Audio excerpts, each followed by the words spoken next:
Still kicking, eh? What folks come by here all?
The dear Wooden. What next?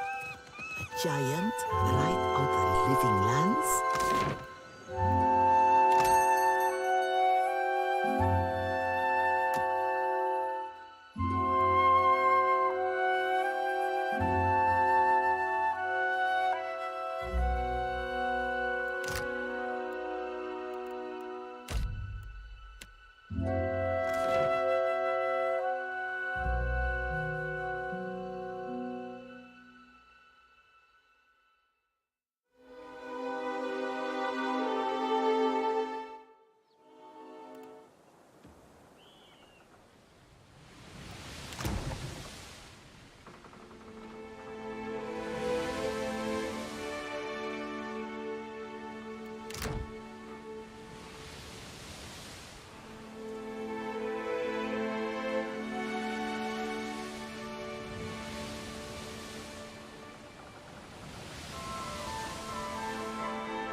The ring of a bell comes to you on a cold wind. The ring comes again and again, until soon the air is full with the sound of 1,000. You feel a resonance in your core, a bell ringing in tune with all the others. Something in you bends, then breaks, and you are borne away on the ringing tide, just another peal among the many. The tide of bells recedes. You lever yourself up onto your knees and realize you have been here before. You stand in Bareth's realm. You are alone. And then you are not. An indistinct figure stands before you, flickering between forms like a fire-cast shadow. A fixed, taunting grin. Bottomless black eyes. A yawning chasm in the earth. The aspects of Bareth, the Usher and the Pallid Knight, shift in and out of focus.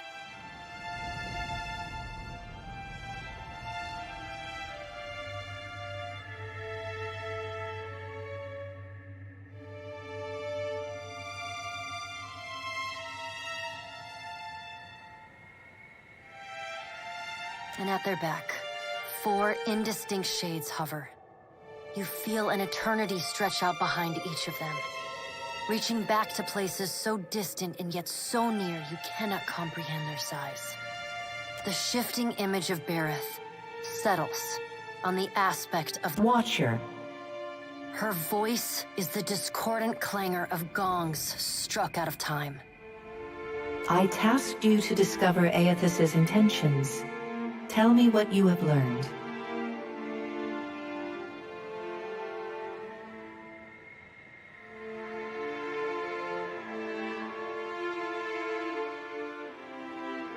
I will send your soul back to the wheel should the whim take me. Her wan face contorts into what on mortal kith might be called a smile. On her, the effect is more akin to a rotting pumpkin caving in upon itself. Do not give me cause to doubt your commitment, Watcher.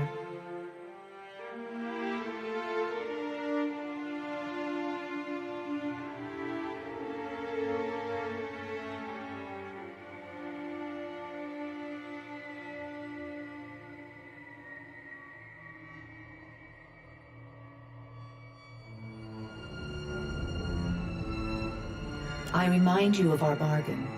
Time is short, and your soul dangles in the balance. The figure nearest Bereth dissolves and reforms in the image of a thin-lipped, ancient crone whose face has felt the melting kiss of fire.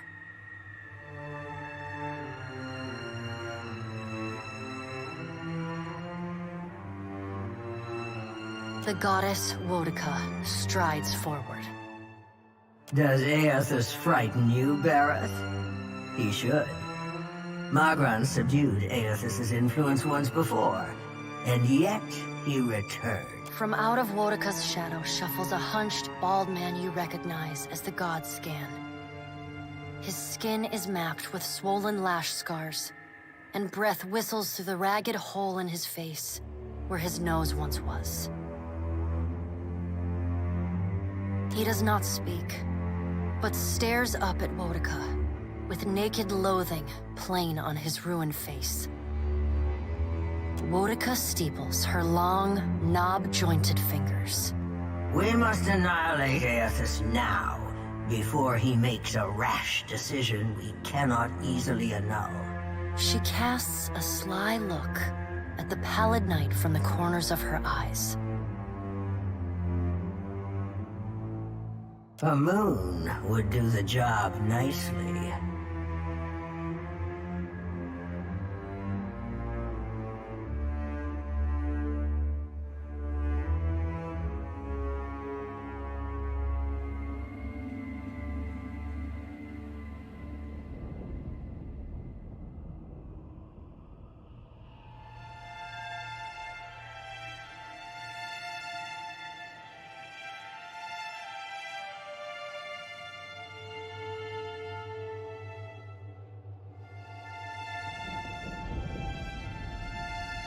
Wodika throws her head back and laughs.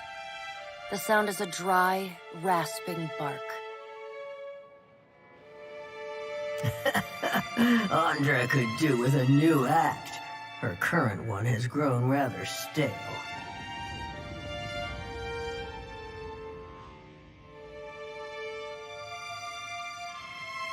They see to their own affairs.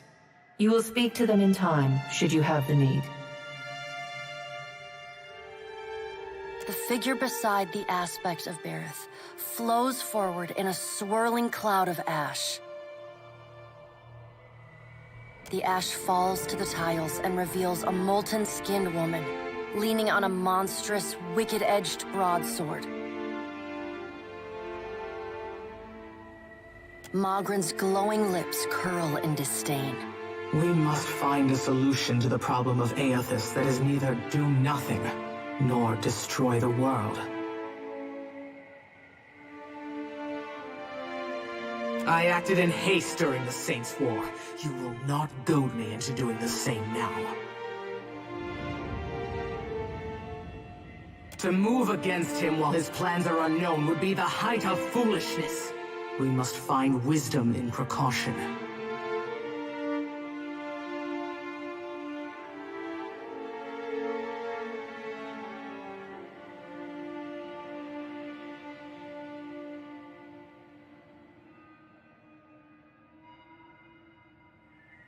Another of the silent figures steps forward, and the warm, golden light of a summer's afternoon spills across your face. Let's all take a deep, calming breath. Perhaps cooler heads will prevail. Behind Helia's words, you hear the soft coo of doves. Aethys has been separated from us for too long. Isn't it possible he intends only to gather enough souls to reclaim his realm in the beyond? He should be welcomed.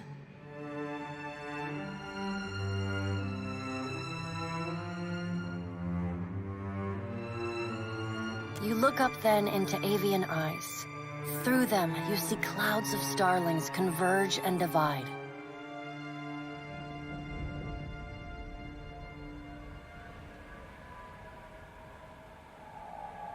Scan shuffles forward. Yes, yes. We should welcome Aethys' return to the fold. His gratitude we can leverage to cajole him into divulging his plot. Then, when he believes himself to be in our good graces, we do as Wetica suggests, and crush him into the earth. Scan pauses, inspecting you.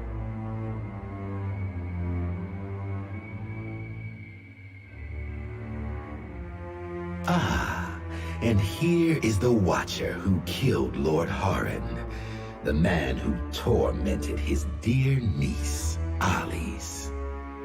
Curious. Scan licks the ragged edge of his lipless mouth and grins, then turns to Helia. I did not expect such a deliciously ruthless idea from you, Helia. I am impressed. Helia's feathered crest stands on end. You wretched little creature.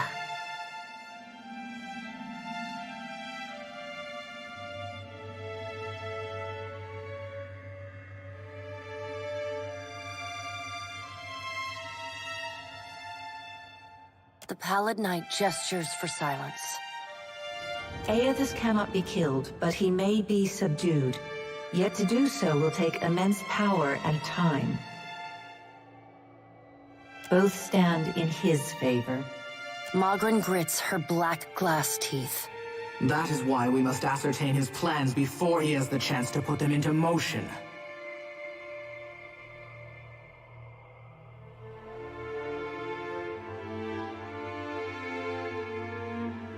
She begins to pace.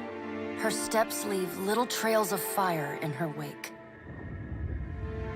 Magrin stops and balls her hands into flaming fists. Even if we manage to destroy his current form, there is the possibility he could return, if he has not already absorbed all of his children. Woedica waves the gods to silence. Aethys gathers strength. His strength is a threat to us. Her voice takes on a sharp, almost panicked edge. There is no sensible answer to the question of a resurgent Aethys other than decisive, final action.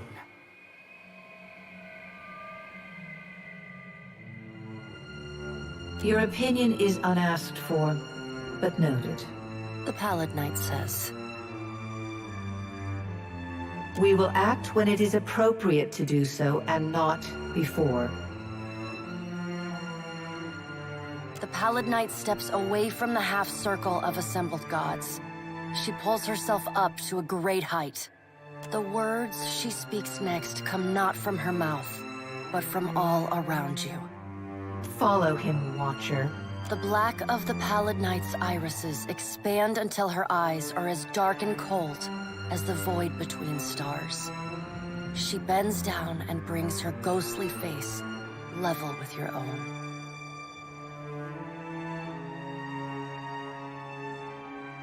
Your debt to me remains unpaid.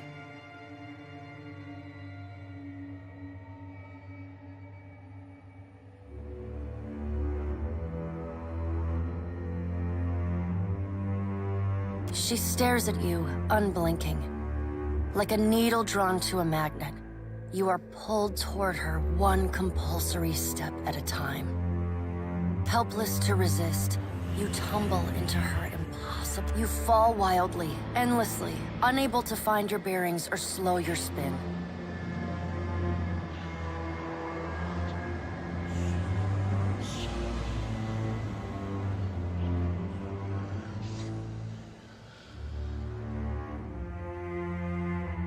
And in the distance, above, no, behind you, you angle yourself toward it, searching for the sound. A small silver bell appears just inches from your fingertips. You reach for it, straining to still its interminable ringing.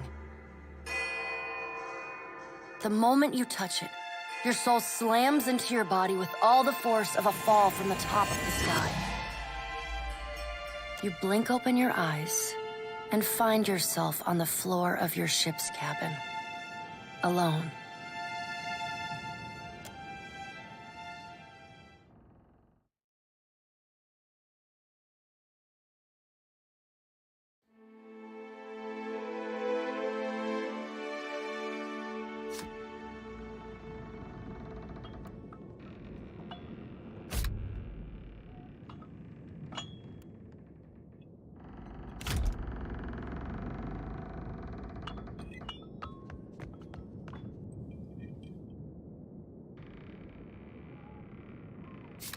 My lord, what do you require?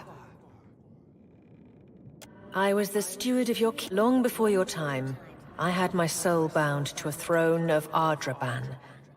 And for nearly it is a strange... Still, it would be unseemly for me to complain of loss to you, my lord.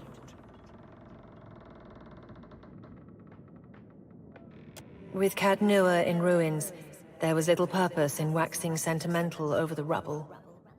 I was able to salvage enough of your treasure and wealth to afford the purchase of the Defiant and the hire of a small crew.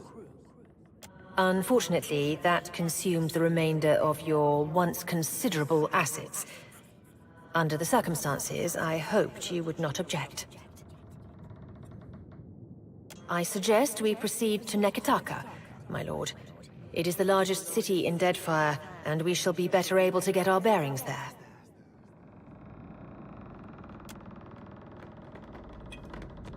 Ship life sure is an adventure, ain't it? Just think of all the places we can sail to, all the sights we could see. This is nothing like being stuck on a farm, or cloistered in the back of a temple. Tell me what's on your mind? They're there in my... and sometimes I can taste them on the back. Sure thing, Watcher.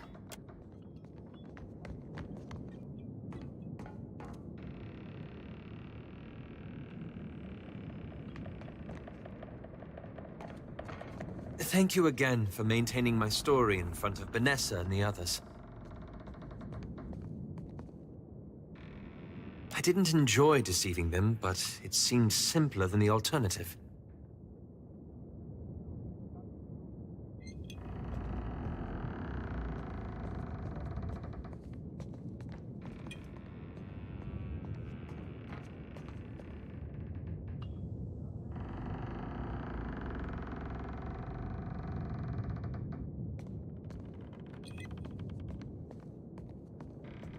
I'm working against one of the most secretive organizations in all of Aora.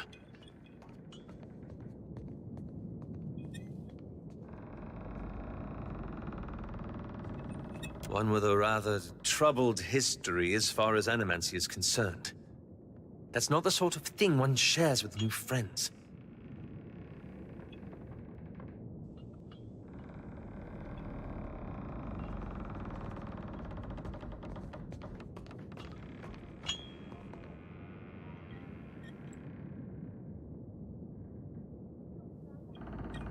Believe me, I take no pleasure in duplicity.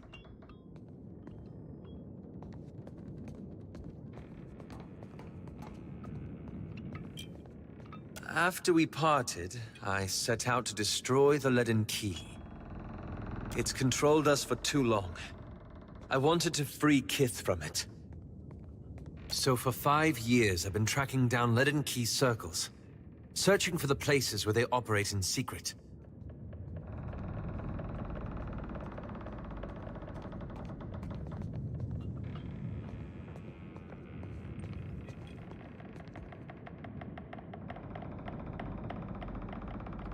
Trying to undo them.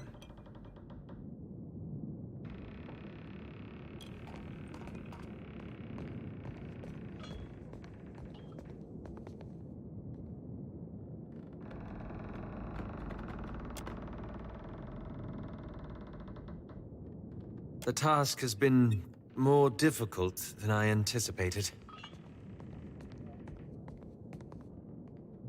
I don't think I fully understood the weight of the decisions I would have to make, or the burden of living with them. It was much easier when I only had to follow someone else's lead. My father's, Theos's, yours.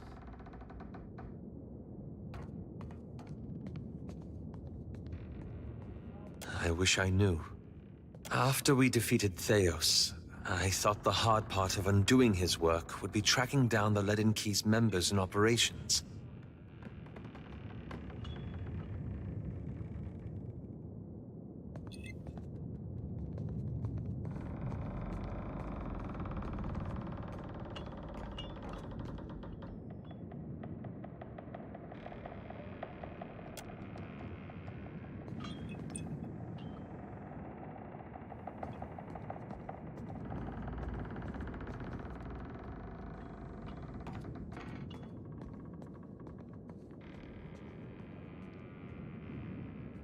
Perhaps this would be easier with an example.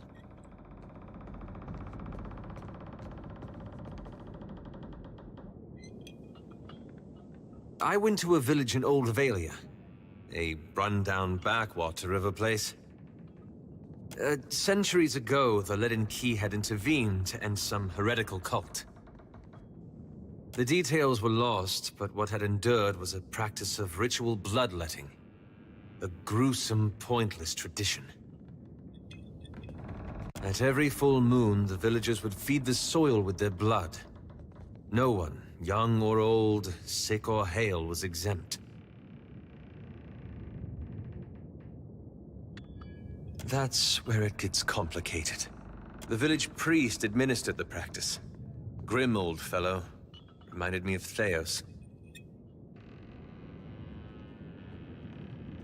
He was a tyrant. I was certain that if the villagers were free of his influence, they'd be free from the bloodletting too. So I arranged for him to have an accident.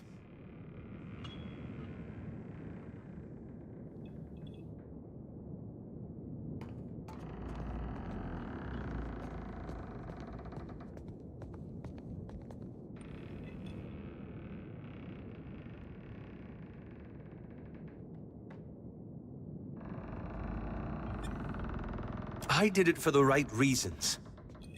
Not that this changed much.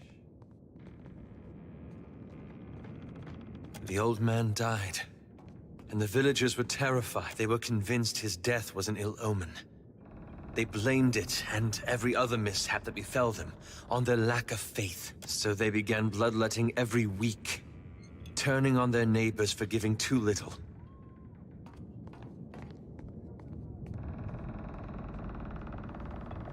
Instead of a handful dying each year, a few perished every week.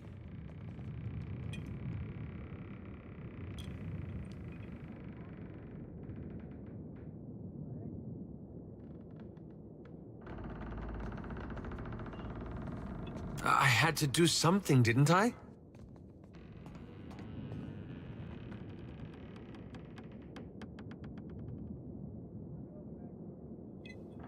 I keep wondering what I might have done differently, or how I could have known better.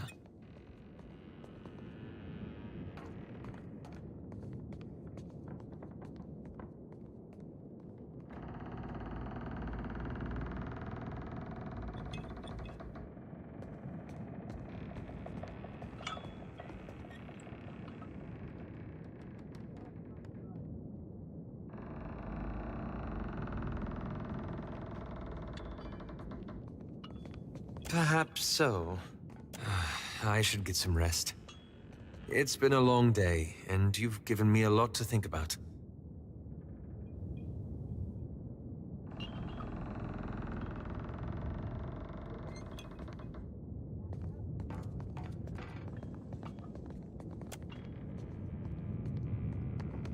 I must say, our adventures together have been a welcome change of pace.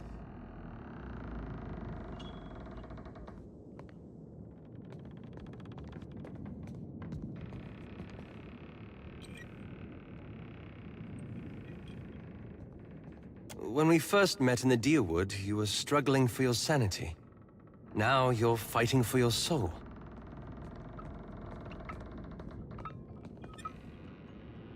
I can't imagine the weight of that burden. And yet you've borne it, and more remarkably.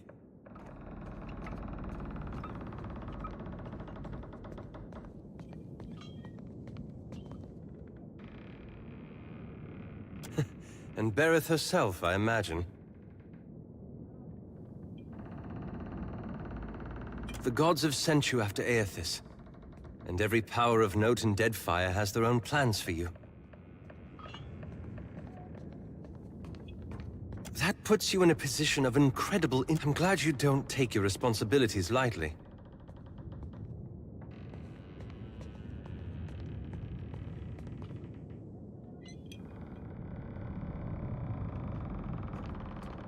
If only more people thought as you do.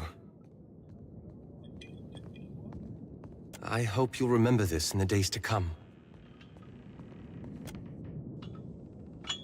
You look like you have something on your mind.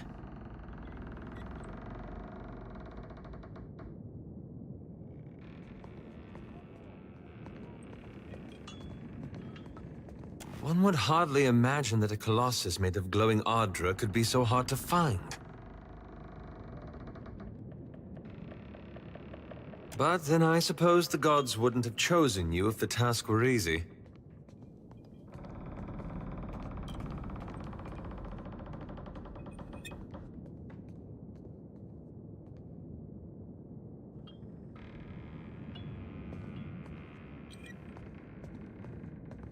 Well, they seem largely competent.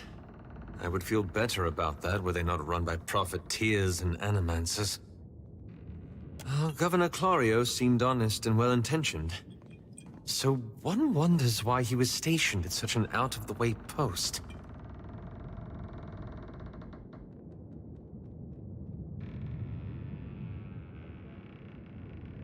I'd heard Deadfire had a pirate problem, but I had no idea how large it was. Or how fashionable. Still, the only thing more dangerous than a unified pirate nation is one at war with itself. I worry about who will be caught in their crossfire. As a matter of fact, I did. I saw my mother for the first time in years.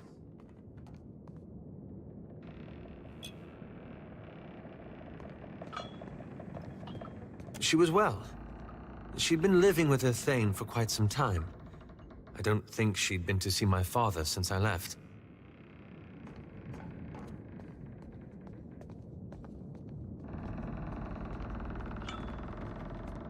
I used to blame her for her long absences, for not intervening directly with my father.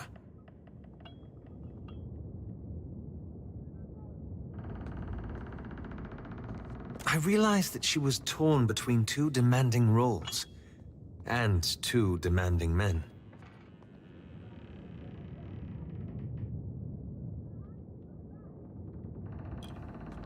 I used to resent her for failing to protect me, but I understand now that her absence is what allowed me to grow. Intentionally or not, she gave me the space I needed to learn a degree of independence.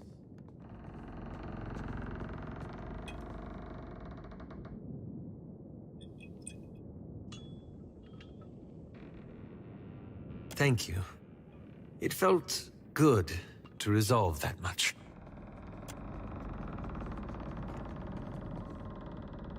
It's one thing to forgive my mother for her absence.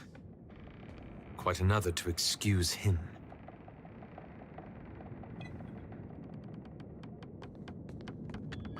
It was.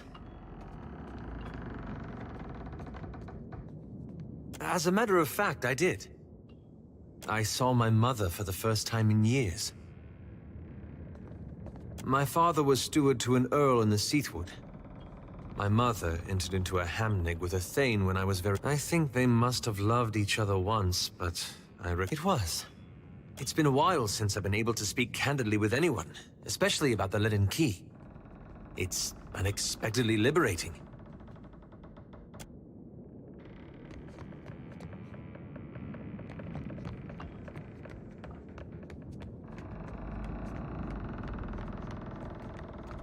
I got this.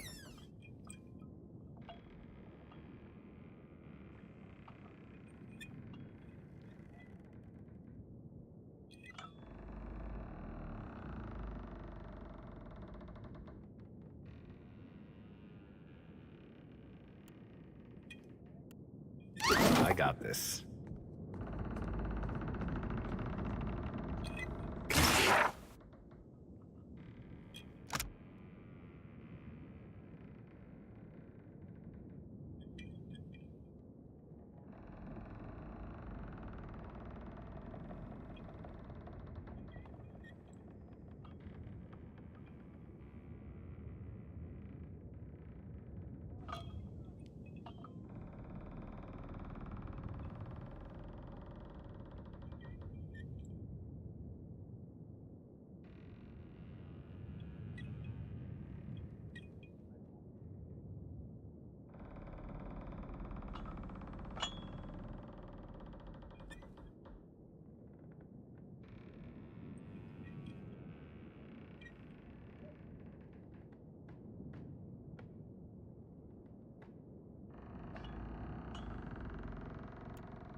Sorry, friend. I can't.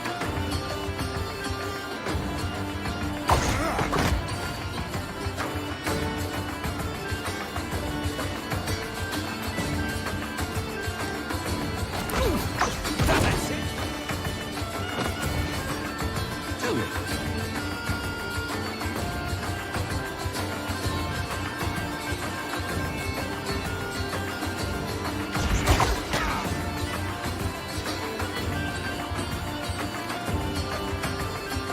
Fight on, Shorty!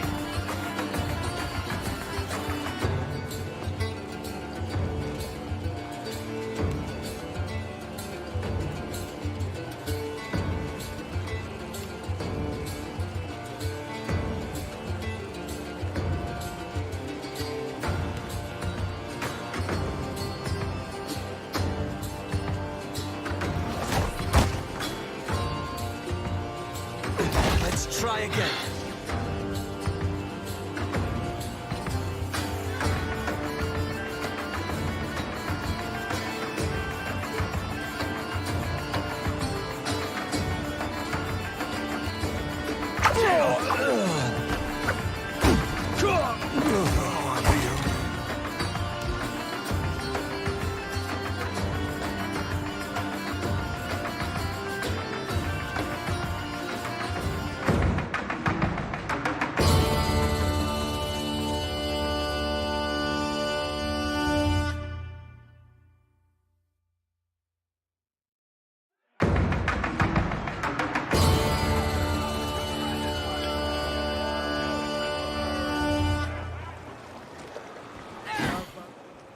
Yes?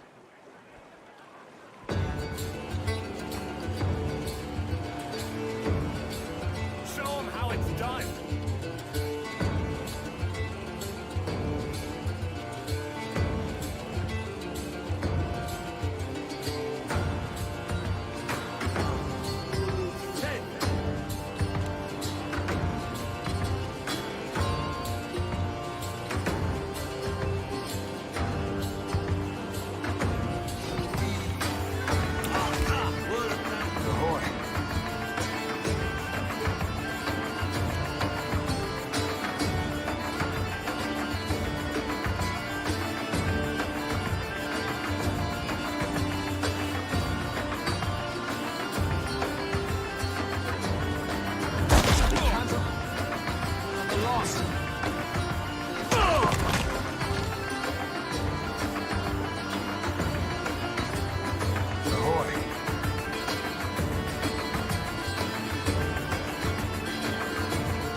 Can't take much more.